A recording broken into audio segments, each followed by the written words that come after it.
It is actually ridiculously easy to create a YouTube banner on Canva. I'm going to show you quickly how. So as always, you're on Canva and you want to find a YouTube banner. Immediately you can see kind of designs that you might already like. So the reason that I want to start with this one is because you might think that it looks a little bit weird with the banner right in the middle. But the YouTube banner dimensions on Canva includes all of the different devices that you can view YouTube on. What you see on the mobile phone is a portion of what you can see on a laptop or what you can see on a smart TV, because the dimensions of all these devices are also not the same. So you have to keep that in mind. Once you're done with your banner, you will be able to see on YouTube what is shown. It shows you very clearly. So you'll go to your channel and you will see there's an option to customize channel. You head over to branding, and this is where you can change the banner. So if I say change, you can see here, it immediately tells you, but make sure you can see here, I'm scrolling down, only what is highlighted will be able to be viewed. So here you can see this, you can see on the phone, on the laptop, and on the TV. This is the part that you can see on the laptop, and this is also the part that you can see here. This is the part that you can see basically everything on the TV.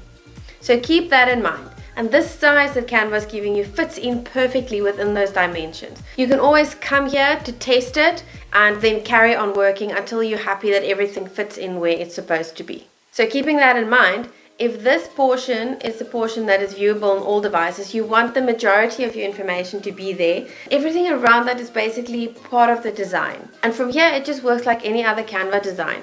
So if I download this one, can you see how nicely it fits in? I haven't touched anything on the design. I just downloaded it from Canva as is. So what I've done before is if I find a design that I like, I quickly download it, pop it in here, and I kind of just see, am I within the dimensions of viewable on all devices? If I am, then I go back and I change whatever I need to change in here, or I shuffle it around, or I use grid lines to stick within the bounds. So how you do that is to go to File, go View Settings, Show Rulers and Guides. And here you can see on the side I've got guides. If you just start dragging from that side, you automatically drag a guide onto your picture, and I can do the same at the top. And I do the same on this side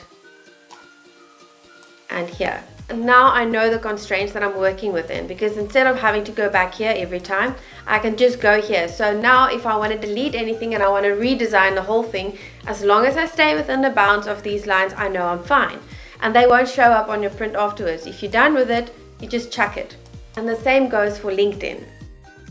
You can see here on the picture, I also have the parameters on LinkedIn within which I can work. So if I zoom my picture, I can see the only part that I'll be seeing is the part in the middle. But you also do have the option for a LinkedIn banner. You can see immediately the dimensions are different as well. These banners, you can see this one is more narrow than this one. And if I look at my banner on LinkedIn, it tends to be more narrow. So I would rather opt for the more narrow ones. Otherwise you might lose some of your content off the page, which was the case here already. I made it slightly bigger and I was okay with it. Just always go and test it, then at least you have an idea of what the dimensions are to fit it in, and you're good to go. I hope you find it useful. If you're interested in more YouTube or Canva tutorials, check out the videos up here. And if you enjoyed the video, give it a like and subscribe so I know I can continue to make videos like these, and I hope to see you in the next one.